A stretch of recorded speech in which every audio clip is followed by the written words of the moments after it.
Alors guys, il reste une moyenne de 80 heures avant la fin du mercato. Dans cette vidéo, nous allons essayer de décortiquer ensemble les différentes rumeurs. Vont-ils partir? Vont-ils venir ou pas? Nous allons voir ça tout de suite. Mais avant toute chose, je vous invite à aller vous abonner sur YouTube et ainsi que sur TikTok. Merci. Alors, nous allons commencer bien entendu par le dossier le plus chaud qui est Amrabat. Va-t-il venir? Oui ou non? Il faut savoir qu'Amrabat a arrêté de s'entraîner avec la Fiorentina parce qu'il a eu une discussion avec Ten Hag depuis juin et il est convaincu aujourd'hui, à 27 ans, qu'il arrive à un stade où il doit jouer dans un grand club. Et ce grand club, pour lui, dans sa tête, c'est un club qui est Manchester United. Parce qu'apparemment, il a eu quand même d'autres offres qui sont arrivées sur la table, mais il les a refusées. Et il attend pertinemment, impatiemment, l'offre de Manchester United. Le problème de Manchester United, c'est que nous revenons encore une fois à Tinky Winky et Dipsy, c'est que nous achetons fort, mais nous vendons très bas, très bas. J'estime qu'on aurait pu avoir plus pour Fred, parce que pour moi, 10 millions, c'est une escroquerie. J'estime qu'on aurait pu avoir plus pour Henderson, parce que je suis désolé, Henderson aurait été à Arsenal, à Chelsea, dans un autre grand club. Je pense qu'on aurait pu tirer plus. Là, on prend 15 millions et 5 millions de bonus. Pour moi, c'est pas grand-chose. J'estime qu'on aurait pu avoir plus avec Henderson. On aurait pu avoir largement plus avec Iqbal et on aurait pu avoir plus avec Emerson. Ensuite, nous avons vendu qui d'autre? Je pense que j'ai un trou de mémoire. Dans tous les cas, nous devons donc avoir de l'argent. Donc, nous devons d'abord vendre avant de pouvoir récolter l'argent pour aller chercher Amrabat. Donc, pourquoi Amrabat n'est toujours pas à Manchester United? C'est parce que, tout simplement, nos gars d'en haut, les Glazers, jouent au radin. Ils avaient convenu de dépenser une moyenne de 200 millions. Ils ont atteint leurs 200 millions. Et puis voilà. Ce qui est triste dans cette histoire, c'est que nous avons, dans chaque cas, tous les joueurs que nous avons achetés, dans chaque cas, nous avons dépensé, nous avons donné au club ce qu'ils exigeaient. C'est-à-dire que même si on a essayé de négocier pour Mount, on a quand même fini par payer le montant que Chelsea réclamait. Même si on a essayé de négocier pour Onana, on a quand même payé pour le montant que Inter réclamait. Et même chose pour Højlund. Donc du coup, sur les 200 millions, on n'a plus rien. On aurait pu quand même essayer de vraiment négocier, descendre pour pouvoir avoir un peu plus d'argent. Mais non.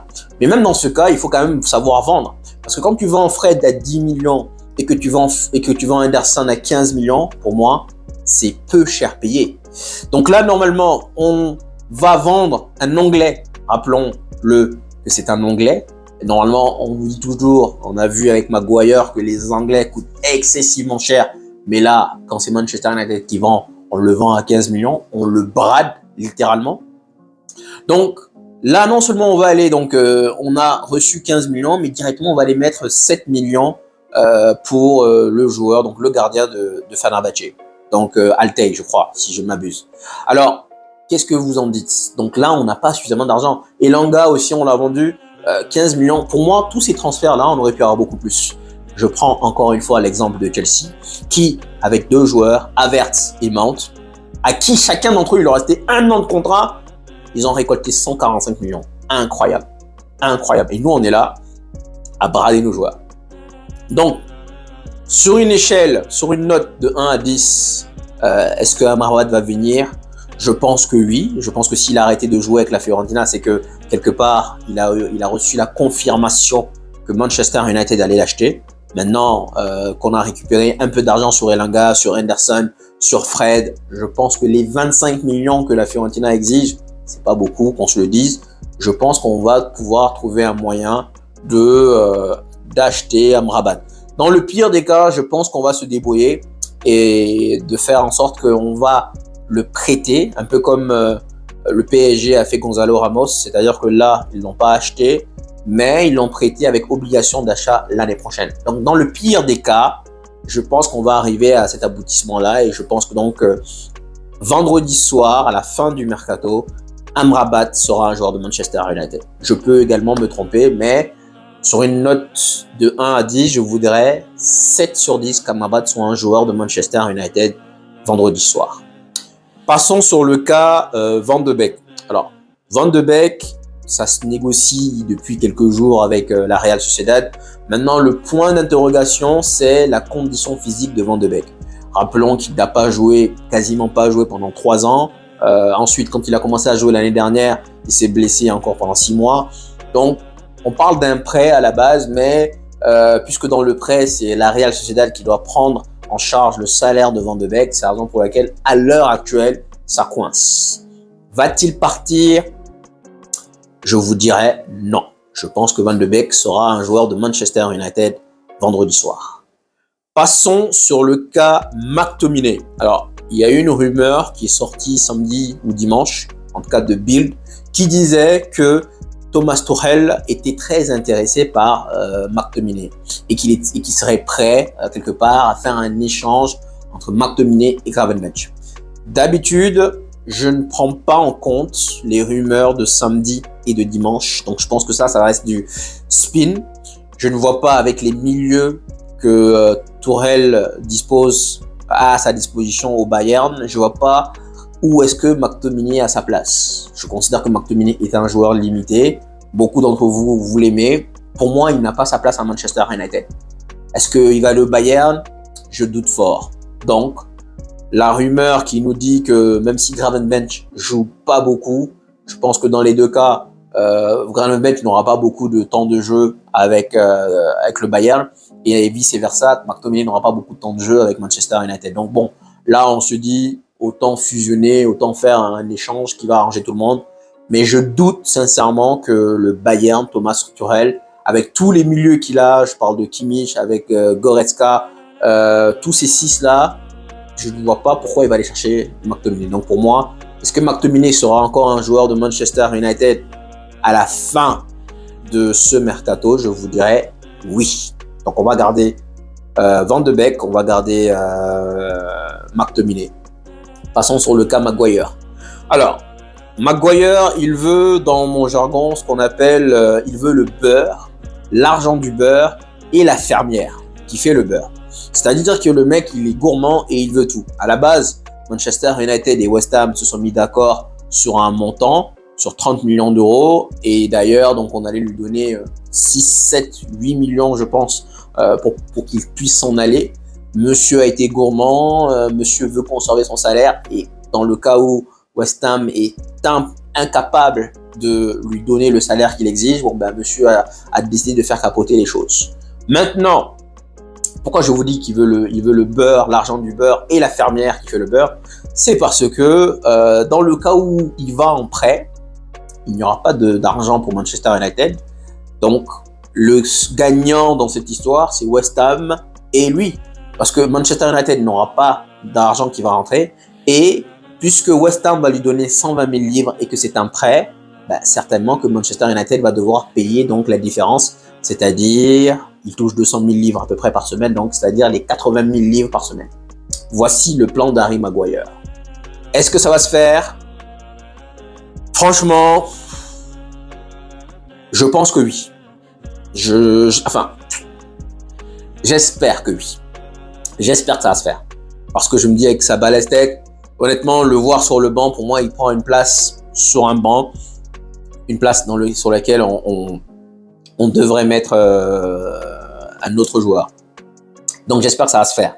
Mais en même temps, dans le cas où ça se fait en termes de prêt, Manchester United ne va pas récolter les fonds, ce qui veut dire que Todibo, c'est off.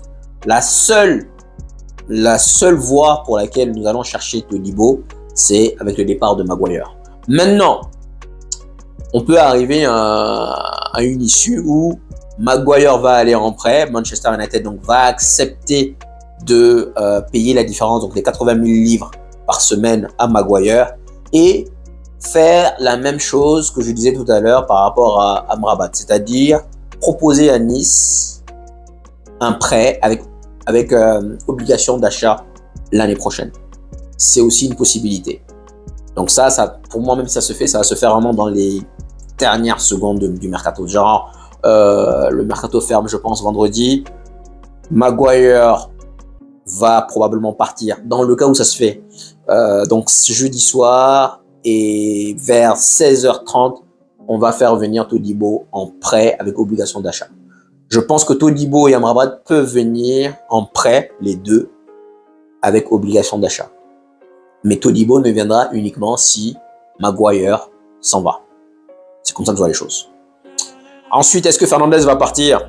Pour moi, il faut le responsabiliser, il faut le garder. Il est jeune, il est bon, il est compétent. Il ne peut que s'améliorer. Et je n'aime pas, moi, cette façon de dire que Amad Diallo, je fais pas confiance aux jeunes, je vais d'abord le prêter, voir ce qu'il vaut. Non, moi, je pense qu'il a une chance, il a une carte à jouer à Manchester United. Donc également, on parle d'aller chercher Cucurella, on parle de Alonso, donc de Barça, et on parle de Reguilón de Tottenham. Aucun de ces trois-là ne sera là. Ils ne seront là en gros que si Alvaro Fernandez s'en va. Dans le cas contraire, il n'y aura pas de remplaçant. Et même si jamais il y a un des trois qui vient, on ne pourra pas l'acheter puisqu'on n'a pas les moyens. Ça sera probablement, encore une fois, un prêt. C'est ça en fait, ce qui me dérange dans cette histoire, en gros, c'est que nous avons Tinky Winky et Dipsy qui savent pertinemment qu'ils ont un budget de 200 millions. Ils sont allés dépenser l'argent, 200 millions sur 3 joueurs, ok, c'est pas un problème, mais allez négocier des prêts. Pourquoi est-ce que vous attendez là, maintenant, dans les 72 heures, 80 heures avant la fin du mercato, avant de vous lancer? Allez-y chercher des prêts. Il y a plein de joueurs qui sont pas contents, heureux dans le club dans lequel ils sont. Et pourquoi pas ne pas aller les chercher, ne pas leur proposer quelque chose et puis les faire venir en prêt. Combien de clubs vont chercher des prêts? On a eu prêt la dernière fois par rapport avec option d'achat sur, j'ai oublié son nom, le joueur du Bayern qu'on a recruté. Même Jamie Saint-Patrick. Les deux joueurs, on les a eu en prêt. Donc pourquoi est-ce qu'on n'est pas capable à ce stade de la saison, enfin à ce stade du mercato, d'aller chercher des possibilités de prêt, puisqu'on sait qu'on n'a pas l'argent? Donc je crois que j'ai fait le tour sur les rumeurs. Comment moi je vois les choses?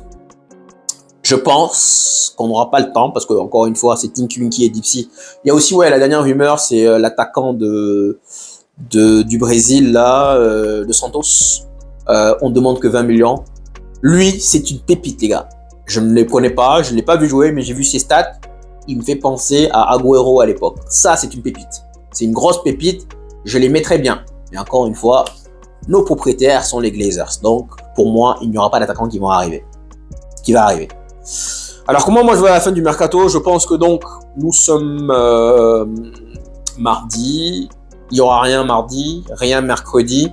Et les choses vont commencer à s'accélérer jeudi. Encore une fois, preuve totale d'incompétence. Jeudi, dans l'après-midi, jeudi soir, ça va encore plus s'accentuer. Et je pense que Maguire va finir par partir. Je pense que Todibo va venir en prêt. Amrabat va venir en prêt. Et derrière, McTominay va rester et peut-être que Van de Beek va aller dans les dernières secondes. Voilà comment moi je vois le mercato. Dites-moi ce que vous en pensez. J'espère que j'ai été clair, que je vous ai assez éclairé vos lanternes par rapport à ce sujet-là. Donc, donnez-moi vos avis en commentaire. Et sur ce, les gars, abonnez-vous sur YouTube, abonnez-vous sur TikTok. Le 1er octobre, on change la mise. Sur ce, je vous dis merci bien. Prenez soin de vous.